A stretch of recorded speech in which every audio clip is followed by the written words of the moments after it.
जय हिंद। कैसे हैं साथियों? उम्मीद करता हूं मेरे भाई आप सभी स्वस्थ होंगे, मस्त होंगे और बेहतरीन, शानदार, जबरदस्त तरीके से अपनी पढ़ाई कर रहे होंगे। तो मां भारती की संतानों, एक बार फिर से आप सभी का हार्दिक स्वागत है आपके अपने चहेते ऑनलाइन एजुकेशन प्लेटफॉर्म धर्मा इंस्टीट्यूशंस पर। साथियों, जैसा कि आपको पता है कि भाई अरावली हिल्स को लेकर अभी काफी कुछ चल रहा है। कोर्ट ने एक नई डेफिनेशन को यहां पर एक्सेप्ट किया है और जिसकी वजह से ये तमाम बातें चल रही हैं। क्या इशू है, क्या क्या चीजें इस पर चल रही हैं, और क्योंकि अब ये करंट का इशू बन चुका है तो अरावली हिल से आगामी परीक्षाओं में प्रश्न पूछे जाने के काफी कुछ चांसेस रहेंगे। आज की वीडियो में हम बात करेंगे अरावली हिल्स के इस करंट इशू को लेकर के और थोड़ी बहुत इसकी फिजियोलॉजी सब कुछ समझने वाले हैं। और इसके बाद आपके लिए एक फैक्ट शीट भी मैं प्रोवाइड करा दूंगा हमारे टेलीग्राम चैनल पर, जिसमें आपको अरावली से रिलेटेड सारे के सारे फैक्ट्स यहां पर मिल जाएंगे, क्योंकि अरावली हिल से क्वेश्चन आना अब स्वाभाविक सी बात बन चुकी है। तो चलिए फिर शुरू करते हैं। Aravalli the ancient guardian. मेरे भाई, भारत की शान है अरावली, भारत की जान है अरावली और दुनिया के लिए भारत की पहचान है अरावली। क्या बात करने वाले हैं? अरावली रेंज की आज बात करेंगे। आज सर किसकी बात करेंगे? आज सर बात करेंगे अरावली रेंज की। क्या बात करने वाले हैं? जियोग्राफिक एंड इकोलॉजिकल सिग्निफिकेंस, इस पर चर्चा करेंगे। ओल्डेस्ट माउंटेन सिस्टम है मेरे भाई, ओल्डेस्ट फोल्ड माउंटेन सिस्टम है पूरी दुनिया का। आपको पता है तकरीबन 2.5 अरब साल पहले ये मेरे भाई बना है। 2.5 बिलियन ईयर्स अगो की इसकी एज है। नेचुरल बैरियर टू डेजर्टिफिकेशन, ठीक है मेरे भाई, ये मरुस्थल को फैलने से बचाता है। ठीक है, ये जो रेंज है, ये जो अरावली यहाँ पर इस तरीके से जो सीरीज है मेरे भाई, ठीक है, ये जो इधर डेजर्ट रीजन है ना, इसको इधर आने से रोकता है। ठीक है, इसको इधर आने से रोकता है। ठीक, तो इस तरीके से आप देखते हैं कि मरुस्थल को फैलाने से बचाता है। Ground water recharge and hydrology, क्योंकि मेरे भाई माउंटेन सिस्टम है तो मेरे भाई वाटर के रिगार्डिंग भी हेल्प करता है, ग्राउंड वाटर को रिचार्ज करता है। ठीक है, जो एक्विफर्स होते हैं ना, उनको रिप्लेनिश करने में हेल्प करता है। एक्विफर्स जानते हैं? एक्विफर्स बोले तो वो चट्टानें जो मेरे भाई भूजल को रोकती हैं, जो ग्राउंड वाटर को रोकती हैं, तो उनको रिप्लेनिश करने में मदद करता है। Biodiversity and wildlife corridors, सीधी सी बात है मेरे भैया, पर्वत है तो मेरे भाई वन होगा और वन होगा तो वनस्पति होंगे और मेरे भाई वहां पर वन्य जीव भी होंगे। एंड क्लाइमेट मॉडरेशन, क्लाइमेट में बहुत ज्यादा इफेक्टिव है, खासकर नॉर्थ इंडिया की बात करें। अब मेरे भाई हुआ क्या? हुआ ये, क्योंकि इंसान जो है ना वो बहुत लालची है। ठीक है, इंसान हर चीज को अपने प्रॉफिट के लिए खत्म करता चला जा रहा है। हम समझ ही नहीं पा रहे हैं कि हम विकास के नाम पर विनाश करने पर तुले हुए हैं। ठीक है, तो मेरे भाई सबसे ज्यादा लालच कहां से? क्लास 10th की एनसीईआरटी में मेरे भाई दिया हुआ भी है कि there is enough for everybody's need but not for anybody's greed. ये महात्मा गांधी जी का स्टेटमेंट याद रखना साथियों। ठीक है, तो वहीं जो शुरुआत होती है, सबसे पहले माइनिंग इंपैक्ट्स की बात करते हैं कि भैया माइनिंग से क्या क्या हो रहा है। तो लैंडस्केप डिग्रेडेशन, ठीक है मेरे भाई, पूरी तरीके से हम पूरी फिजियोलॉजी खराब करे पड़े हैं, पूरे लैंडस्केप को खराब करे पड़े हैं। ठीक है, डिक्लाइनिंग फॉरेस्ट कवर, अब भैया वृक्ष को काटे पड़े हैं हम लोग। ठीक है, एक पेड़ मां के नाम तो लगा रहे हैं और हजारों पेड़ पता नहीं किसके नाम पे हम काटे जा रहे हैं, हमें समझ ही नहीं आ रहा है। फॉलिंग ग्राउंड वाटर टेबल्स, ठीक है, और इसके तहत क्या हो रहा है मेरे भैया, ग्राउंड वाटर यहाँ पर खत्म होता चला जा रहा है, नीचे जा रही है वो सब चीजें। ठीक है, पहले आप देखते थे कितने आसानी तरीके से हम लोग पानी निकाल लेते थे और आज मेरे भाई बहुत नीचे चला गया है ग्राउंड वाटर। ठीक है, नेक्स्ट पॉल्यूशन, ये भी एक इफेक्ट है। देखो माइनिंग एक खुद में इंपैक्ट है और माइनिंग की वजह से क्या इंपैक्ट पड़े वो हमने देखा। आफ्टर दैट पॉल्यूशन की वजह से एयर क्वालिटी खराब हो रही है मेरे भैया। हालात कैसे हैं दिल्ली के ये आप बेहतर तरीके से जानते हैं और बावजूद इसके भाई क्या हो रहा है। ठीक है, इलीगल एंड अनरेगुलेटेड एक्सट्रैक्शन, पता चल रहा है कि हमको परमिशन मिली थी इतनी जगह पर माइनिंग करने की और हम माइनिंग यहां तक करे पड़े हैं। ठीक है, तो ये भी एक बहुत बड़ा कारण है इस तरीके से अरावली को डैमेज करने के लिए। एंड इसके बाद क्या है, स्टोन क्रशिंग डस्ट। अब भैया जब माइनिंग करेंगे तो भाई डस्ट वहां पर उड़ती है। तरीका ये होता है कि जब माइनिंग की आपके लिए परमिशन मिलती है ना, आफ्टर दैट आपको उस जगह को प्रॉपर अच्छे से कर देना होता है मिनरल्स निकालने के बाद। लेकिन होता क्या है कि बिजनेसमैन वहां से मिनरल्स तो निकालते हैं, माइनिंग करते हैं, उसके बाद उसको वैसा ही छोड़ देते हैं। इससे वहां पर डस्ट भी उड़ती है, पूरा लैंडस्केप खराब हो जाता है। लैंडस्केप डिग्रेडेशन, यहाँ पर माइनिंग का इंपैक्ट बहुत बड़ा दिख भी रहा है। सुप्रीम कोर्ट इंटरवेंशन 2009 में मेरे भाई कोर्ट ने यहाँ पर माइनिंग के लिए कुछ रेगुलेटरी मतलब कुछ रेगुलेशंस आए थे, कुछ रूल्स भी आए थे। माइनिंग यहाँ पर डिफाइन करी थी, लिमिटेड माइनिंग की यहाँ पर बात करी गई थी, यूनिफॉर्म डेफिनेशन क्राइटेरिया की बात करी गई थी। 2009 में माइनिंग बैन हुई थी और 100 मीटर हाइट का रूल जो मेरे भाई है इस समय कोर्ट का इंटरवेंशन जो मेजर इशू है वो ये है 100 मीटर हाइट वाला इशू। ठीक है, कोर्ट ने बोला है कि 100 मीटर से जो ऊंची पहाड़ियां हैं उनको ही अरावली में काउंट किया जाएगा। और इस तरीके से मेरे भाई तकरीबन 12,000 पहाड़ियां जो कुल अप्रोक्स जो 12,000 पहाड़ियां हैं ना मेरे भाई, उसमें से सर 12,000 में से 1,000 या कुछ ज्यादा या कुछ और ज्यादा प्लस पहाड़ियां इसमें काउंट होंगी, बाकी सबका डैमेज यहां पर होने की कगार पर हो जाएगा मेरे भाई। कॉमर्शियलाइजेशन की परमिशन मिल जाएगी। ठीक है, सेंट्रल एम्पावर्ड कमेटी प्रपोजल्स। ठीक, अब यहां पर क्या है, साइंटिफिक मैपिंग कमेटी ने प्रपोजल क्या दिया है, ठीक है, किस तरीके से इसको बचाना चाहिए कि साइंटिफिक मैपिंग होनी चाहिए, मैक्रो लेवल इंपैक्ट असेसमेंट। ठीक है, बड़े लेवल पर इंपैक्ट क्या हो रहा है उसको एसेस करना चाहिए, समझना चाहिए चीजों के लिए। ठीक है, स्ट्रिक्ट प्रोहिबिशन जोन्स, और मेरे भाई जो रूल्स हम बना रहे हैं ना उन पे यहां पर खरा उतरना चाहिए। ठीक है, ऐसा नहीं होना चाहिए। और रेगुलेशन ऑफ स्टोन क्रशर्स, इस पर भी यहां पर रूल्स यहां पर होने चाहिए। तो मैं जो आपके लिए बता रहा हूं कि इस समय का जो इशू है वो 100 मीटर वाला इशू है। ठीक है, जिस पर हालांकि जल्दी ही शासन अपनी प्रक्रिया देगा। ठीक है, क्योंकि ये इशू बहुत बड़ा इशू यहां पर बन चुका है। Save Aravalli movement, ecosystem based management, protection of ecological continuity and safeguarding natural heritage. ठीक है, तो इस तरीके से हम चीजों को यहां पर समझने वाले हैं। सबसे पहले अभी देखते हैं saving the Aravallis protecting India's oldest mountain range.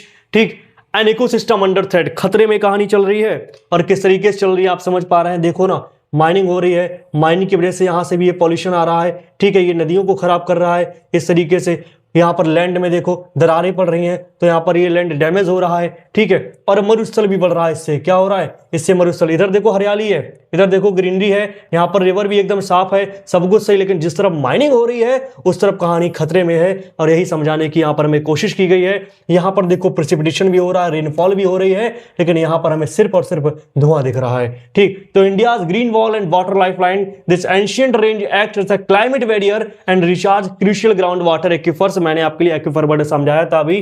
ठीक है, कि भैया जो भूतल में जो नीचे यहां पर चट्टानें हैं जो पानी को रोक रही हैं उनको रिचार्ज करने के लिए, उनको रिप्लेनिश करने के लिए ये काफी कारगर है। ठीक है, ये भैया हमारा ओल्डेस्ट गार्जियन है। ठीक है, हमारी रक्षा कर रहा है। और यहां पर हम क्या कर रहे हैं, decades of degradation from mining, सदियों से दशकों से जो हम माइनिंग करते चले आ रहे हैं उसकी वजह से हालात कुछ ऐसे हो गए, आप देख पा रहे हैं। कंपेयर कीजिए ना साहब। ठीक है, इनमें मेरे भाई कंपेयर कीजिए, आप चीजों को अपने आप समझिए कि एक तरफ हालात कैसे हैं, एक तरफ हालात कैसे हैं और एक तरफ हालात कैसे हैं, ये आप अपने आप से समझने की कोशिश कीजिए। एक तरफ हरियाली है, दूसरी तरफ सब खत्म दिख रहा है। ठीक है, अ लैंडमार्क लीगल सॉल्यूशन, और अभी की कहानी क्या है, 100 metre rule. The Supreme Court set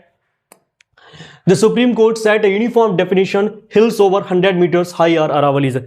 देखो बात कुछ ऐसी है, हर राज्य के हिसाब से कहानी अलग थी, तो कोर्ट ने बोला उसको एक यूनिफॉर्म बना दो। तो उसने बोल दिया कि जो 100 मीटर तक की ऊंचाई है वही इसमें काउंट होंगे, उससे ऊपर वाले इसमें काउंट होंगे, नीचे वाले काउंट नहीं होंगे। ठीक है, हालांकि अभी हमारे पर्यावरण मंत्री का, एनवायरमेंट मिनिस्टर का बयान भी आया है कि 100 मीटर की ऊंचाई को हम लोग यहां से काउंट करेंगे, नीचे से भी काउंट करेंगे। ठीक है, तो इसी के लिए यहां पर, क्योंकि लोगों का मानना है कि इस तरीके से ये जो अरावली की पहाड़ियां हैं ये डैमेज हो जाएंगी, छोटी पहाड़ियों के लिए रक्षा प्रदान नहीं होगी, उसमें कोई भी कुछ करेगा, माइनिंग के भी चांस बढ़ेंगे, सब कुछ मतलब कॉमर्शियलाइजेशन का पूरा द्वार खुल जाएगा। तो इसीलिए यहां पर ये मुद्दा उठाया गया है। ठीक है, a call to safeguard a national heritage, the save Aravalli movement highlights the need for long term ecological resilience. मेरे भाई, अरावली को बचाना सिर्फ एक पहाड़ को बचाना, एक पर्वत को बचाना नहीं है, उत्तर भारत के भविष्य का सवाल है, उत्तर भारत के भविष्य का सवाल है। ठीक है, भारत के भविष्य का सवाल है। तो यहां पर आप देख पा रहे हैं, क्योंकि अरावली जो है वो आप देखते हैं राजस्थान, गुजरात, दिल्ली एंड हरियाणा, इन 4 राज्यों में है यहां पर, और सबकी अलग अलग डेफिनेशन थी, इसलिए यहां पर कोर्ट ने इस चीज को लाया गया। ठीक है, the Aravalli saga legacy crisis. ठीक है, यही हम लोग देख रहे हैं यहां पर कि तकरीबन 2 अरब साल से भी जो पुरानी अरावली हमारी जो पहाड़ियां हैं जो यहाँ पर इस तरीके से आप देख पा रहे हैं हमारे नॉर्थ वेस्ट में यहाँ पर चल रही है, ठीक है। तो उसके लिए मेरे भाई आज हम लोग लड़ाई लड़ रहे हैं, खतरा यहाँ पर, संकट यहाँ पर पैदा हो गया है। आप देख पा रहे हैं, मैंने आपके लिए बताया गुजरात, राजस्थान, हरियाणा, दिल्ली, इन 4 राज्यों में है। इस तरफ हमारा जो डेजर्ट रीजन है, इस तरफ हमारा जो डेजर्ट रीजन है मेरे भाई ना, ठीक है, तो इसको फैलने से बचाता है, इसका प्रभाव इधर ना आए, इसका प्रभाव इधर ना आए, इसीलिए तो ये कहानी चल रही है, ठीक है। अरावली मेरे भाई हमारे गार्जियन हैं, हमें इस तरफ इसको मरुस्थल को, मरे हुए लैंड को, मरुस्थल बोले तो मृतक लैंड, ठीक है, मरे हुए लैंड को फैलने से बचा रहे हैं, ठीक है। समझिए बात को साहब, समझिए बात को। One of the oldest mountain system in the world estimated at nearly 2 billion years old, ये हम समझ चुके हैं, ठीक है, 2 अरब साल। स्ट्रेचेज अप्रोक्सीमेटली 650 किलोमीटर, कहीं कहीं 692 किलोमीटर सही डेटा मिलता है, कहीं कहीं 800 किलोमीटर ही बता रहे हैं, तकरीबन 650 प्लस माइनस की हम बात करते हैं, ठीक है, प्लस किलोमीटर ये इसकी लेंथ हो जाती है। 4 राज्य मैंने आपके लिए बता दिए हैं, ठीक है, 4 राज्यों की ये कहानी है। And act as a natural barrier preventing the eastward expansion of the Thar desert into the fertile Indo-Gangetic plains। यही तो हमने आपके लिए बताया कि भैया इसको, ये जो डेजर्ट वाला रीजन है, इसके प्रभाव को रोकता है, क्योंकि इधर हमारे फर्टाइल प्लेन्स हैं, और अगर ये ना हो, अगर हम इनको ही खत्म कर देंगे तो हम खुद खत्म हो जाएंगे मेरे भाई, ये प्लेन्स खत्म हो जाएंगे, फर्टिलिटी खत्म हो जाएगी, कहां अन्न उपजाओगे, ठीक। तो आप देख पा रहे हैं, more than mountains the Aravallis are a vital life support system. मैंने आपके लिए बताया ना कि पर्वत नहीं हमारा भविष्य है, ये दीज आर आवर फ्यूचर, ठीक है। और क्लाइमेट रेगुलेशन सबसे पहले, क्यों भैया, क्योंकि क्लाइमेट रेगुलेशन है, क्लाइमेट को रेगुलेट कर रहे हैं। ब्लॉक्स डेजर्ट विंड्स, ठीक है, ये सारी चीजें, डेजर्ट ना आना चाहिए, डेजर्ट विंड्स जो है, जो मरुस्थल से हवाएं आ रही हैं उनको रोक रहे हैं। रिड्यूसेस डस्ट स्टॉर्म्स, ठीक है। अब इधर मरुस्थल से मेरे भाई, इधर समझो ना बात को, इधर जब मरुस्थल से हवाएं उठेंगी, जो तूफान आएंगे उनको भी तो रोकते हैं, ठीक है। तो क्या रोक रहे हैं, डस्ट स्टॉर्म्स को रोक रहे हैं। And helps moderate local temperature, ठीक है, एंड जो टेम्परेचर है ना उसको भी मॉडरेट कर रहे हैं, वरना बहुत ज्यादा यहां पर गर्मी हो जाएगी। Ground water recharge, replenishing the aquifers that supply water to millions. भैया वैसी पानी की कमी उस क्षेत्र में, ठीक है, और आप इनको भी हटाएंगे, तो भैया क्या कर रहे हैं ये लोग, क्या कर रहे हैं, ग्राउंड वाटर को रिचार्ज कर रहे हैं। ये भी एक बहुत बड़ा यहाँ पर सिग्निफिकेंस है अरावलीज का। एंड रिवर सोर्स, ठीक है, आपको पता है साबरमती, लूनी, वनास, ठीक है, तो इस तरीके से तमाम यहाँ पर नदियां हैं जो इसकी गोदी में खेल रही हैं मेरे भाई, ठीक है, तो वो भी हम यहाँ पर देख रहे हैं। A refuge for biodiversity in a semi-arid landscape। देखो flora and fauna, flora and fauna, flora and fauna, ये दोनों फैक्टर भी भाई, जहां पर्वत हैं वहां क्या होगा, जहां पर्वत है वहां वन होगा, वहां जहां वन होगा वहां वनस्पति और वन्य जीव होंगे। फोना की बात करें, आप यहाँ पर लेपर्ड्स देखेंगे, ठीक है, आपको लेपर्ड्स दिखेंगे, आपको नील गाय दिखेंगी, ठीक है, नील गाय, ठीक है, आपको मंगूस दिखेंगे, ठीक है, इस तरीके से। अच्छा, यहां पर फ्लोरा की अगर बात कर लें, प्लांट्स की बात करें, तो आपको ढेक दिखेगा, ठीक है, नीम दिखेगा, बबूल दिखेगा, ठीक है। तो ये तमाम चीजें हैं मेरे भाई, इन सब के लिए भी इनको बचाना बहुत जरूरी हो जाता है। Dry deciduous and thorny forest, ठीक है। The range supports a rich diversity of flora and fauna, ठीक है, मैंने एग्जांपल आपको कुछ दिए हैं। It's a mix of forest, scrublands and rocky outcrops create crucial wildlife corridors, ठीक है। ये मिक्सचर है आपके लिए, ड्राई डेसिडियस, थॉर्नी वर्सेस, आप देख रहे हैं ना ये कैक्टस वगैरह, ठीक है, तो ये सब मेरे भाई बता रहे हैं। लेपर्ड्स मैंने आपको एग्जांपल भी दिया है, यहाँ पर आप फोटो भी देख पा रहे हैं, तो ये मेरे भाई है। These corridors connect protected area across multiple states, multiple states मैंने आपके लिए बता ही दी है, 4 राज्य, ठीक है। तो इस तरीके की कहानी है। The breaking point, legacy under threat, और खतरा आप देख ही पा रहे हैं कि भैया किस तरीके से हो गया है, नई डेफिनेशन अकॉर्डिंग, ठीक है। Decades of unchecked mining have left a deep scar on the landscape, और जो माइनिंग चली आ रही है जिसकी वजह से ये सारी चीजें यहाँ पर अरावली ऑलरेडी यहाँ पर हम डैमेज कर चुके हैं, ठीक है। कैसे, क्या आप इसको समझ सकते हैं, देख सकते हैं कि यहाँ पर इस तरफ देखिए, आप माइनिंग से पहले के हालात देखिए, ठीक है, कितनी हरियाली है, कितना सब कुछ अच्छा है, और माइनिंग के बाद की हालत देखिए, हम इसको ऐसी अवस्था में यहाँ पर छोड़ देते हैं, ठीक है। हमने फॉरेस्ट कवर भी हटा दिया, ठीक है, ये सब हमने खत्म कर दिया, ठीक है। फ्लैटेंड हिल्स, जो यहाँ पर इतने बढ़िया यहाँ पर हिल्स लग रहे थे, उनकी आप हालत देख रहे हैं हमने किस तरीके से कर दी है। यहाँ पर जो एयर क्वालिटी इतनी अच्छी थी, एनसीआर का एग्जाम्पल यहाँ पर लिख दिया हुआ है कि आज हालात देख रहे हैं आप कैसे हो गए माइनिंग के बाद, ठीक है।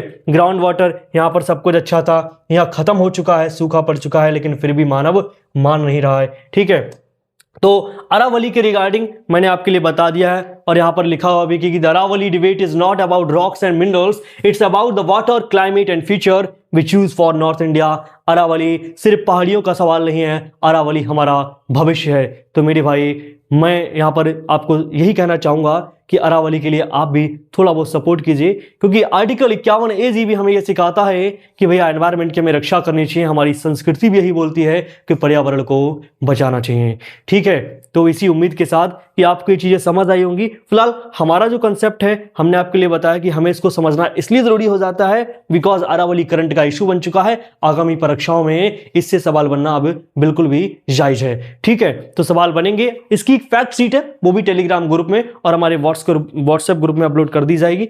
आप हमारे साथ जुड़ सकते हैं, मैंने आपके लिए बताया है। ठीक है, और एक और डिटेल्ड वीडियो जो आपके यूपीएससी या पीसीएस के लेवल तक की चीजों को कवर करेगी, अरावली के रिगार्डिंग कंप्लीट इंफॉर्मेशन आप तक पहुंचा दी जाएगी। तो भैया जुड़े रहिए हमारे साथ थर्मा इंस्टीट्यूशंस के साथ। और हाँ, आखिरी में हमेशा लिख दीजिए जय हिंद जय भारत।